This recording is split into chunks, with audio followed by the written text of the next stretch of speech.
Jacques, good evening. It's Thursday. Yes. Did you have any special plans for St. Paddy's Day? It was absolutely frigid here.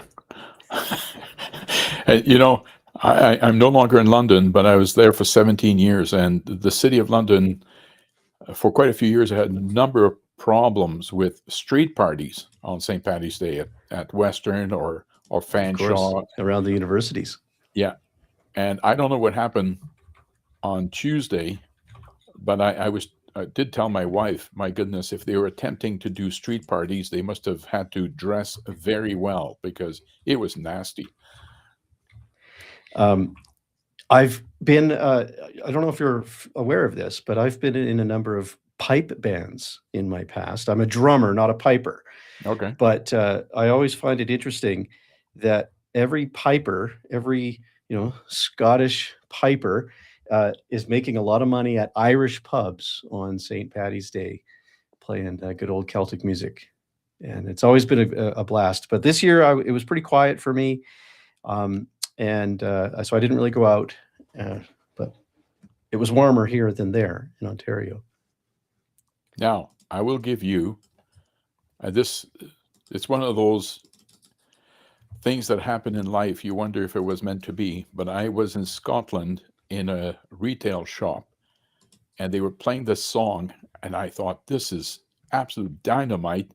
And I asked the guy at the cash if he knew, and he said, yes, those are the red hot chili pipers. Oh yeah. Pipers, not peppers. And the song was Insomnia. Check it out on YouTube.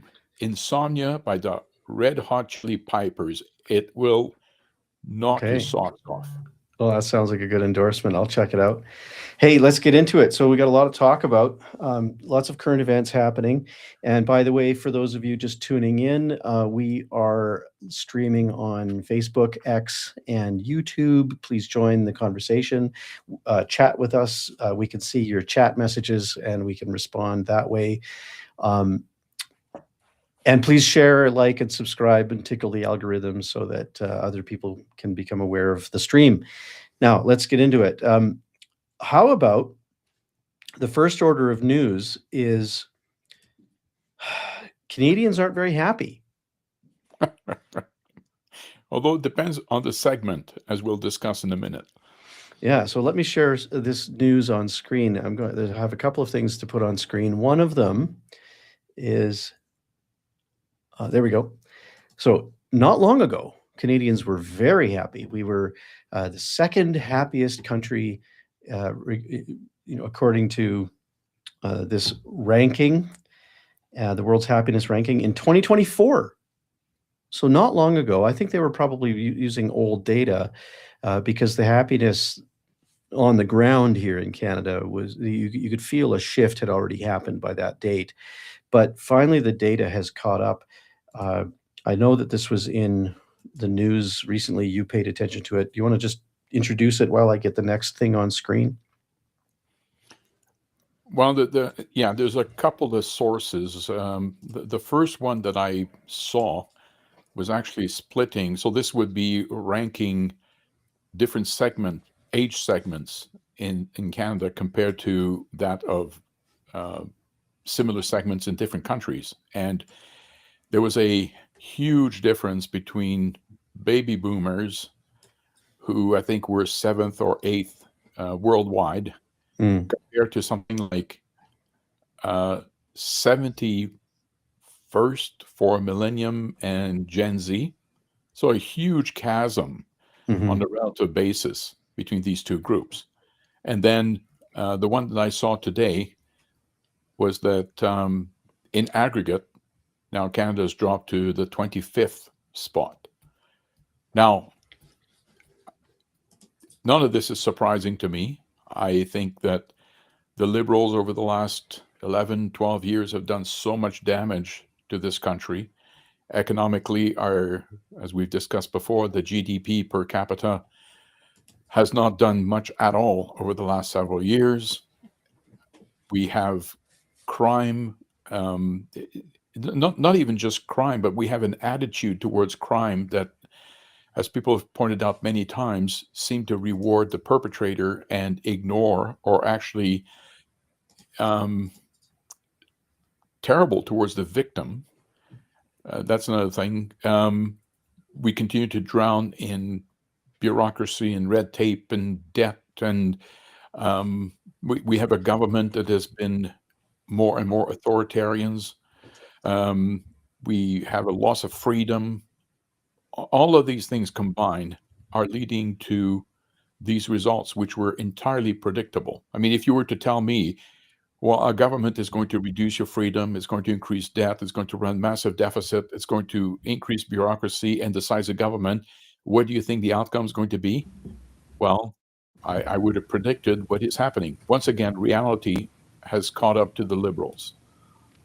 Yeah, reality hasn't caught up to many of the voters, though. The Liberal voters are apparently supporting Mark Carney and his cabinet at rates we've never seen before.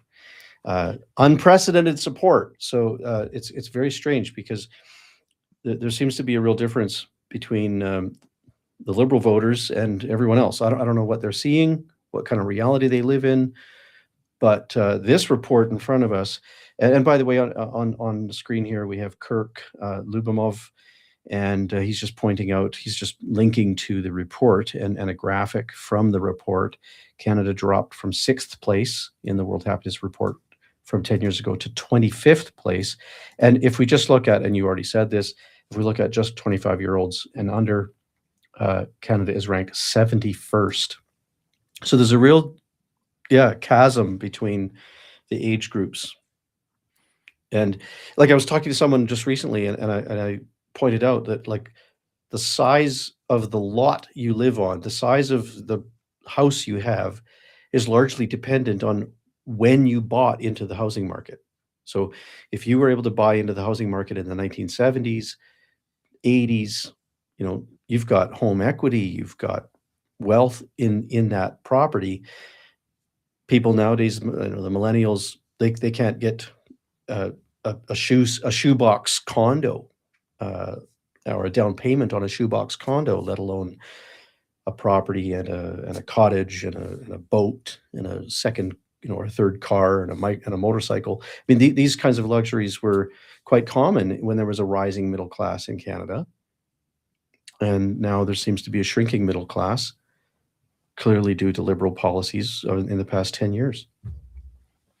Yeah, I have bemoaned the fact that many of the boomers are completely lacking empathy towards the younger generation. I think there's a lot of people who have fooled themselves into believing that their success, and no doubt that many of them have had success, and no doubt that some of them have had success that they've actually earned. But I would point out that there are circumstances that can help somebody do well. I'm reminded of David Foote, an economist. Well, I don't know if he still is, but at the time, when the economist at the University of Toronto had written a book called Boom, Bust, and Echo. And he was making the point, either in the book or in a presentation where I saw him, and he was describing, like, the book is essentially about the enormous power of demographics. And he was making the point that, in the 60s and 70s, toy manufacturers, they were giving each other high fives and slapping themselves on the back because they were so tremendously successful, right? And it's easy in such cases to attribute to yourself, like, I've worked hard or I've got these ideas. But he said, You could have been a terrible toy manufacturer and still make money like crazy simply because the size of the children in this country was so massive that you were bound to sell your product anyway. And I would draw attention to a phenomenon like this, where circumstances can help you do well. And similarly, because I think, unfortunately, some of the boomers today who tend to vote for, liberals tend to blame the young people by arguing that somehow they don't work as hard or whatever it is, right? As opposed to recognizing that there are circumstances that are not helping them, right? I mean, the price of housing being the perfect example of this has nothing to do with whether you work hard or not. If it's a multiple percentage of your income to purchase a house compared to what it was in the 1980s, for example, that's not your own fault. But I find the lack of empathy very disturbing. This idea that I've done well, and I associate the party that's going to protect what I have with the liberals, and the hell with the rest of the population. Very disturbing as an attitude. Yeah, that's a point well taken. I'm going to share another item on screen here, just on the same story. We have Ben Woodfinden commenting, just repeating what we've already said, but I like the detail here that the report actually compared Canada to 136 other countries, and he's responding to the Globe and Mail article. Interesting that Globe and Mail we would consider a mainstream media source, and they're actually reporting on this. They're not ignoring this report. A lot of what Globe and Mail or the mainstream CTV, CBC, a lot of their editorial choices are indicative of their bias, right? They choose to report on certain things and not report on other things. Why is it that we think the Globe and Mail is reporting on this? Is it admission that liberal policies have driven the country into this scenario, or are they trying to manufacture consent for universal basic income, or like what's if you were a conspiracy theorist or a fly on the wall in the boardroom at the Globe and Mail, what would be your guess here? Let me start with my what I hope is the case is that somebody at the Globe and Mail finally decided that their purpose was to report news as opposed to manufacturing it, and that this is, again, I've bemoaned this many times before, but if it bleeds, it leads. Well, this is kind of a bleeding type thing, and maybe it's going to draw people to buying the Globe and Mail. So maybe this is entirely self-serving. Could but yeah, I have a hard time coming up with some kind of conspiracy. Well, I hope you're right, and I appreciate your optimism that maybe they've decided just to report the news, and this is newsworthy for sure. Yeah. There's a question or a comment here in the chat actually that I'd like to bring up on screen, and it's an important question. So, Jacques, perhaps you can share with the audience what's going on in the party and how we're managing through this difficulty. Right. So, as I have written to the membership, due to a series of circumstances that I'm not going to go into because I don't want to blame people who have otherwise done very well, that there was personal circumstances at play that made it very difficult. But anyway, we missed a deadline, and so we are going to be deregistered by Elections Canada effective March the 30th or 31st. Anyway, by the end of the month, we will be deregistered. The short of this means that and this is very important to understand, the party continues to exist. We don't cease to exist. The difference is that we cannot issue tax receipts for donations, and if we were to go in an election, we wouldn't be able to have members running under the banner of the Libertarian Party. I also stress that we have asked the members for their opinion as to what we should do. There's an overwhelming desire to continue as a registered party. So you can look at this as a temporary setback because the wheels are in motion to re-register the party. In order to do that, well, the biggest hurdle is to get 250 members to sign, to agree to this. Not dissimilar to the triennial exercise that we went through last year. But I have to say that it takes a lot to get 250 signatures, because we have to plead and beg and get people to do so. Now, once we are deregistered, there's no longer a timeline, unlike a triennial, to get it done. And I have made the point, or I've repeated to people many times, that if it takes 4 months to get 250 signature, then so be it. So we may be deregistered for a few months, but I'm hoping that by summer or fall, the party will be re-registered. I've just put a QR code up on the screen. I don't know if I think it's over there. And if you scan that QR code right now, print the last page of that PDF, sign it, photograph it, send it to us at membership@libertarian.ca. Then you are counted in that 250 that Jacques just mentioned. And then the wheels are in motion to re-register the party. And, so thanks for the clarification there, Jacques. And from Ask ANCAP, who summarized it nicely, there will be a deregistration, but immediately re-registration is on its way. To emphasize, also when he says also, or she says also very probable, then yes, if the members can take 30 seconds to sign this form and send it back in.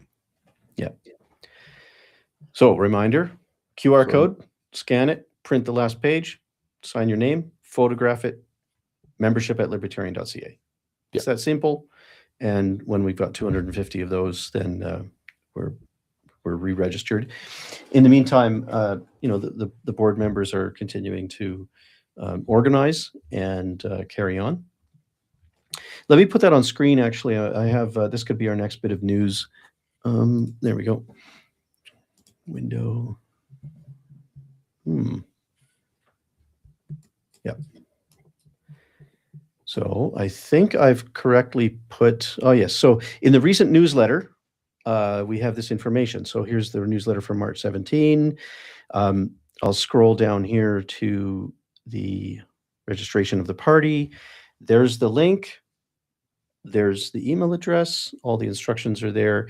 If you're not already getting the newsletter, go to libertarian.ca and sign up for the newsletter.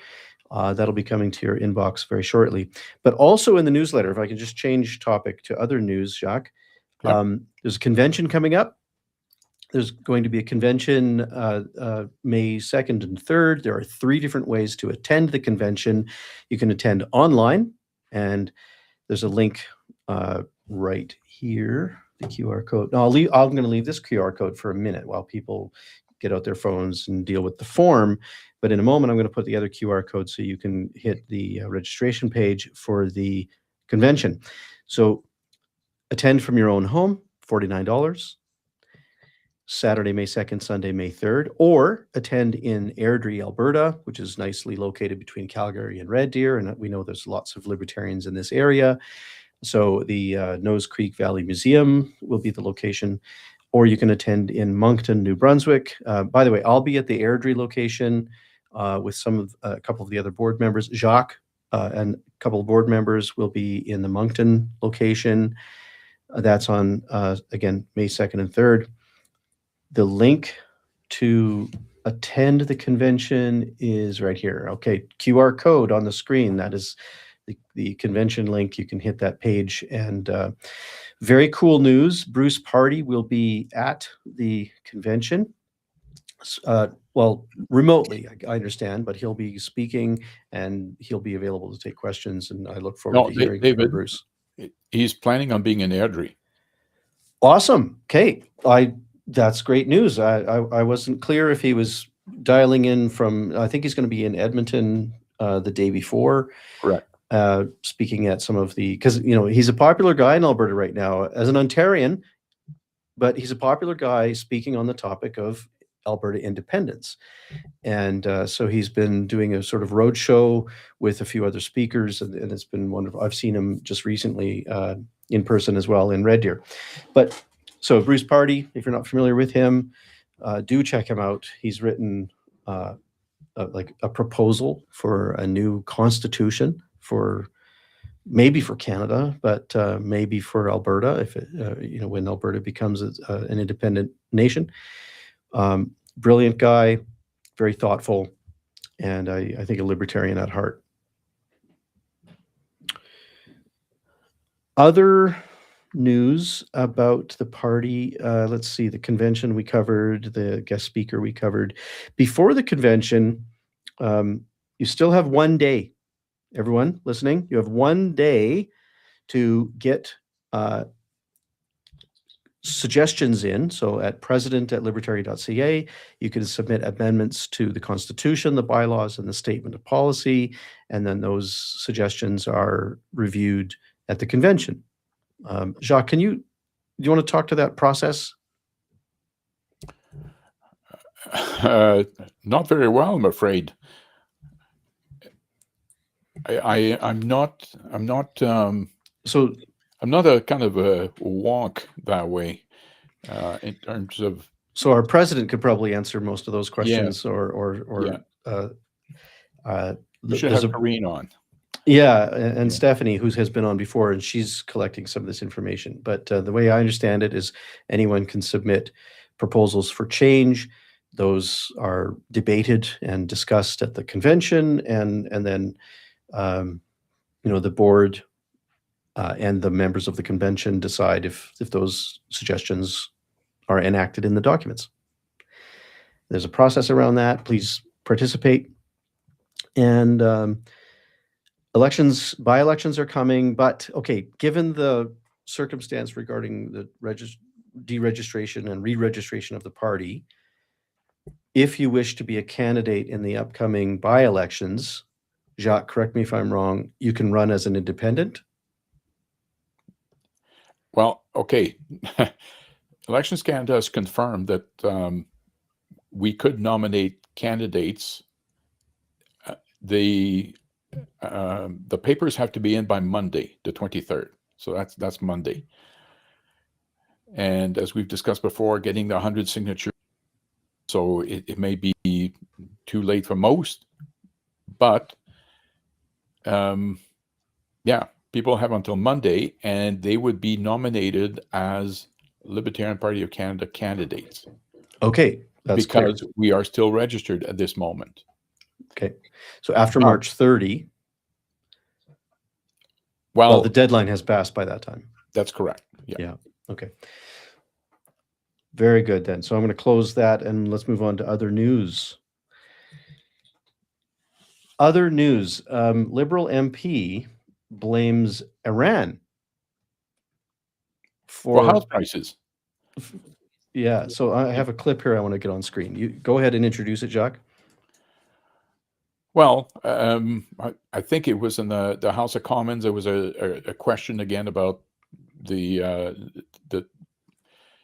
difficulty that young people have to purchase houses, and the reply from the minister was that, well, don't you know there's a war going on in Iran? I get so frustrated because I know that this type of completely asinine answer is going to get traction, with a certain segment of the population. Oh yeah, there's a war, so that must be it. Even though, of course, the affordability problem has been around for many, many, many years, predating Iran by years again, right?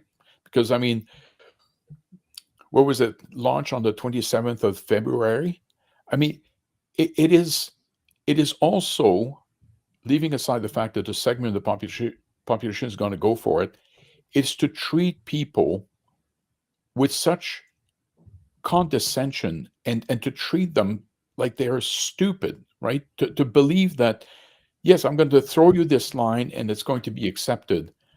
I mean, I refuse to be spoken to that way. I mean, if I had been there, I would have told him exactly what I thought of this ridiculous answer. But I suspect that they do it because they get away with it, and that it tracks with some people, which It is tracks the people that it tracks with know that it's asinine, but they're willing, I think, because nobody can be that dumb. But I think that they go along with it because they want their team to win. They want those political points to win, and they want the current Liberal cabinet to just sail through this and blame it on some scapegoat. In this case, the Iran war being the scapegoat. Yep. So on screen here, we've got the Elevate report, and he's going to just react to this news, and let's hear what he has to say. One of the dumbest moments in question period history today. Watch this. It's no surprise that Canadians are challenged with buying homes right now when there's a war in the Middle East. He didn't even believe the words that were coming out of his mouth. He said them, and then he went, Even he was like, what am I talking about here? I even think Canada polling put this whole situation in the most simple but comical way possible of how dumb this sounded. So, Trump bombs Iran. Iran bombs the Gulf states. Trump bombs Iran again. Iran mines the Strait of Hormuz. Canadian housing minister says, well, of course young people can't buy homes. Look at the Middle East. Yeah, no, well put. I mean, it is dumb, it is condescending, it's to treat people like they're stupid. And people don't push back. I mean, that's the part that, I mean, this guy's office should have been flooded, even from liberals, saying, you know what, when you say these things, you are treating me like I'm too stupid to live. And you know, I voted for you last time, but people who treat me this way, I don't support. And next time I'm going to park my vote somewhere else. I mean, if people acted this way, politicians would stop treating us like we're stupid. Again, I really love your optimism. Yeah. Yeah. I have another clip. So you told me, I wasn't aware of this. You told me about this scheme that Mark Carney has to develop some sort of monopoly money. You know, let's listen to the clip. It's very brief, and then you can explain what you think is happening here. Here we go. So he's 19 and a half minutes into a speech. Oh my gosh. So this is of all things, the YouTube channel called Prime Minister of Canada, with him speaking, and all the Liberal MPs and the cabinet ministers there in the background just nodding along like sheep. Here we go. And to support this objective, we will explore strengthening our automotive remissions framework through a tradable credit system that would reward companies that produce and invest in Canada. In short, companies that manufacture and invest here would earn credits, while companies seeking to sell vehicles in Canada without paying tariffs would be required to purchase those credits. So, it's a tariff by another name and a tax by another name. Yes, but like, it's when these starts, well, all of these would be bad, and we shouldn't have those. But this idea again of, or credits here, and then you can purchase credits and you get a credit for I mean, it once again smacks of central planning, of an arrogant buffoon like this guy who thinks he can come up with something that's actually going to work, even though we have pile and pile and pile of evidence that all of these point system to try to get this or to do that or to incentivize people to operate this way as opposed to this way doesn't work. I've said this before, David. If I were the conservative, my repeated attack line on this guy would be his arrogance. He firmly believes that he's got the solution. He will be proven wrong. Central planning doesn't work for many reasons, one of which is, of course, you don't get proper signal. And in fact, by introducing this, he's going to make it more difficult for the price discovery to take place, for people to have an understanding of what is the true demand here as opposed to a falsified demand, because now we have a credit system that is making things like, should we invest in this country or not? I mean, right now we have an inducement. What if the inducement disappears? What is the demand side? I mean, let the free market operate and guide you through a price system, not through these, once again, tried 1,000 times, and it's going to fall flat on its face. It's just more of the same. But this guy, I'm telling you, he thinks he's got a solution for everything. And, we're talking about how unhappy people are.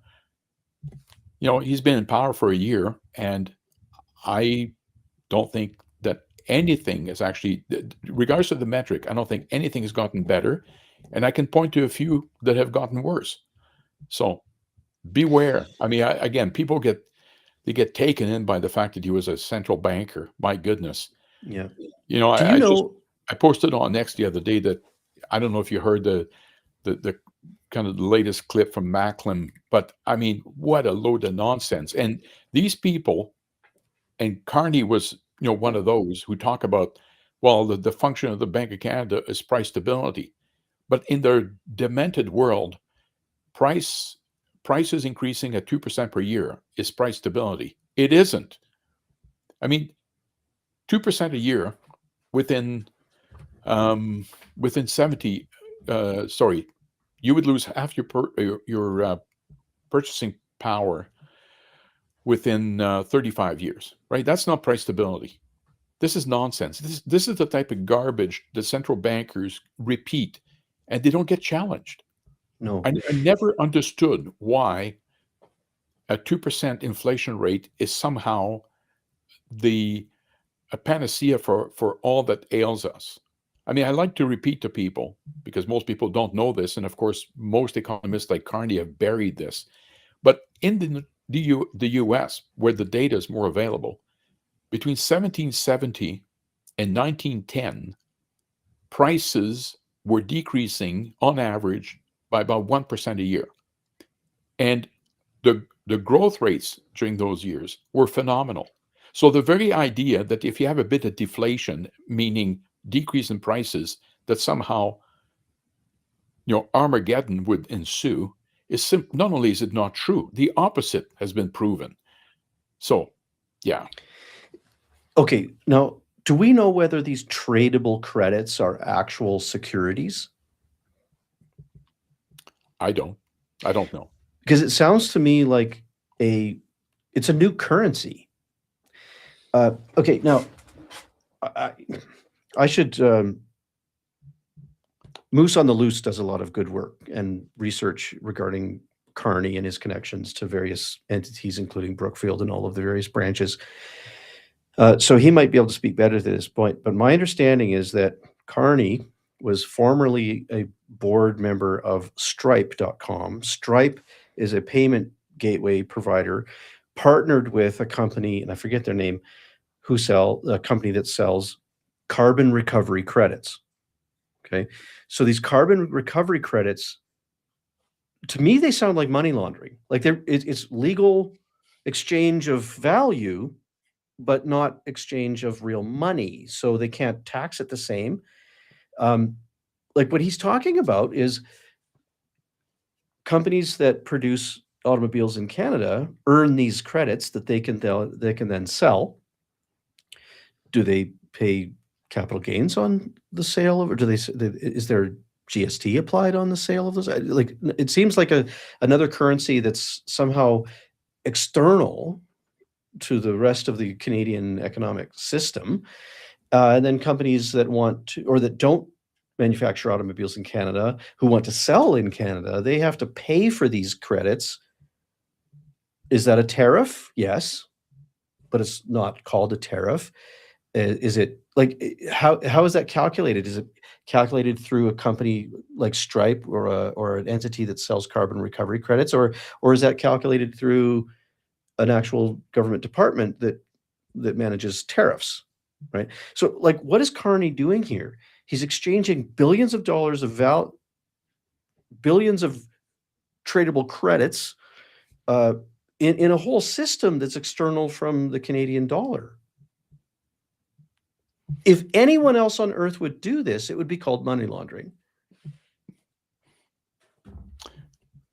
So you bring up a very It would be called point. tax evasion and money laundering. Yeah, like you wonder if the purchase of these credits would be counted in your profit and loss. In other words, are they deductible? Yeah. Yeah. Are they taxable? Are they deductible? It's just bizarre that he can say all these words in this particular sequence, and not a single Liberal voter recognizes that he's increasing tariffs and he's increasing taxes, but by new names. Yeah. He's invented an entirely new tax system. Let's go to the last bit of news for the day. Okay. Now, the last bit of news relates to the Chief Justice. Can you introduce this? Yes. So during the COVID years, Chief Justice Wagner, in an interview, said some very nasty things about the Freedom Convoy. He used the same word, interestingly enough, as Carney, identical, referring to it as sedition. He talked about incoming anarchy. I forget some of the other words, but I'll get the quote up on screen in a moment, but carry on. Here's his photo. This is who we're talking about. Yeah. Very, very negative comment about the Freedom Convoy in general. Anarchy, sedition. Now, for those who don't know, after losing twice, the government, on the very last day that they were allowed to do so, have decided to appeal this to the Supreme Court. Well, Chief Justice Wagner sits on it.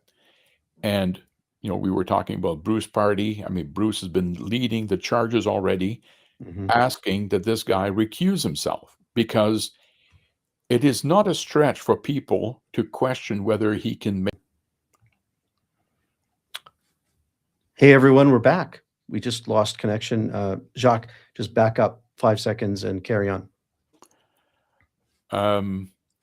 Right. I was saying that Bruce Party is leading the charges, asking this guy to recuse himself, because it is not unreasonable at all to doubt very much whether he can be impartial.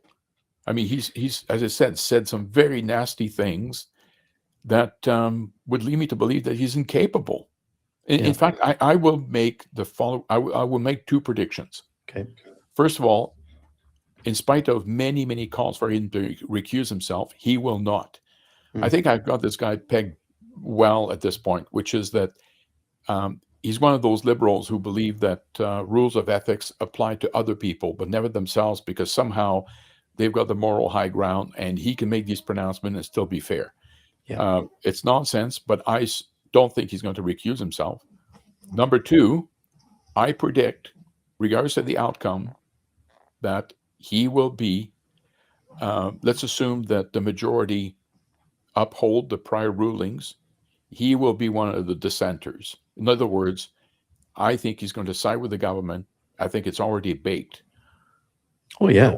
We'll see if I'm right or not. But, you know, someone on X said that this is going to be a litmus test to see whether this country is still operating on a in large part on a judicial basis, or whether now it's entirely political, because the judges are now doing politics instead of rendering legal judgments. Yeah. So, by the way, I'm going to give credit to Laurie Goldstein, who put together some of this information, and he has the quotes here. So let me just scroll down. Yeah. So the federal government lost twice its legal argument regarding the use of the Emergencies Act to end the Freedom Convoy protests. So two different levels of government, two different levels of court have already deemed that the actions of the government were illegal and unconstitutional. The government is now appealing it, but the Chief Justice, let's get to the quotes here. Yeah, so in an April 22 article, by Le Devoir reporter Marco Belair Serino quoted Wagner in saying, in French, he said this. So this is the English translation. What we saw recently on Wellington Street here is a small beginning of anarchy, where some people decided to take other citizens hostage, to take the law into their own hands, to not respect the mechanism. I find that worrying. And then and then elsewhere in the interview, he says the attacks on the state, the justice system, and democratic institutions, such as those carried out by protesters at the doors of the Prime Minister's office, the Privy Council, the Parliament, the Supreme Court of Canada, and the Parliamentary Press Gallery, etc., must be strongly condemned by all figures in power in the country. Well, he's a figure in power in the country, and so he will condemn these actions, but he'll do so now from a throne.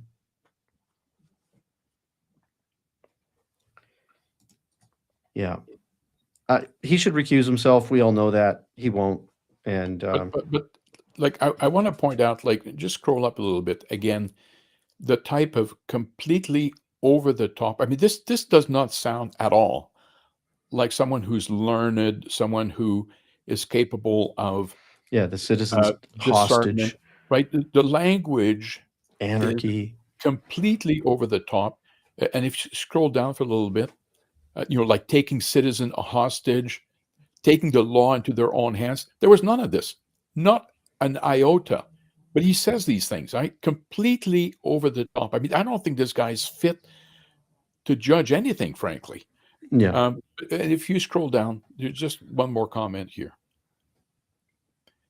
The attacks on the state. What was this attack on the state or the justice system and democratic institution?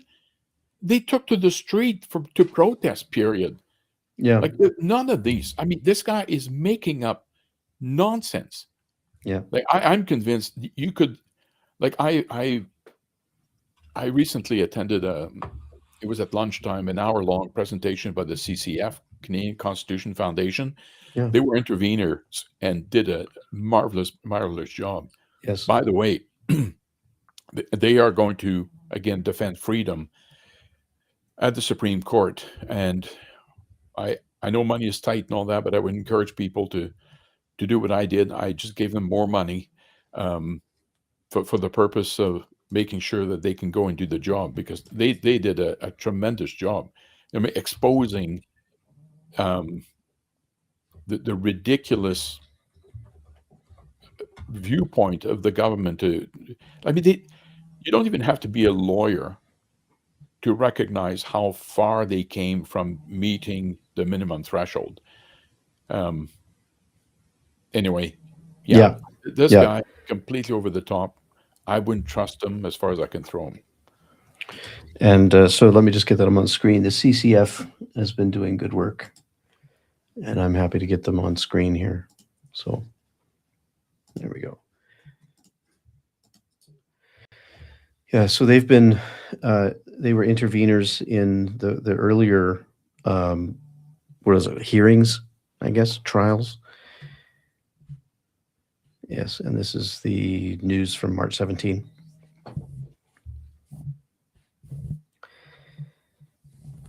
Well, it's been great to talk with you, Jacques. Nice to spend Thursday evening just chatting with you. Yeah. And so we had a few people tune in. Thanks for tuning in, everyone. We were broadcasting here at X, YouTube, and Facebook. So very happy that you could all join us. Any last comments before we exit? There's the QR code to join the convention that's coming up. And also here it is, the QR code to download the form to help the party re-register. Take care of that, please. And Jacques, over to you. Yeah, I'm encouraging people again to do this. I mean, if you care about having a Libertarian Party that is trying to advocate for your freedom and give you a voice, then please do so. It takes 30 seconds. And by the way, why don't you take this opportunity to try to sign up some of your friends? Let's turn this into a bit of a membership drive. If every member signs up somebody and gets them to sign, then we'll get there in no time. Yes, good point. So thanks, everyone. Thank you, Jacques. Good to talk with you. Thank you, David. We'll see you again on the next one. Yep.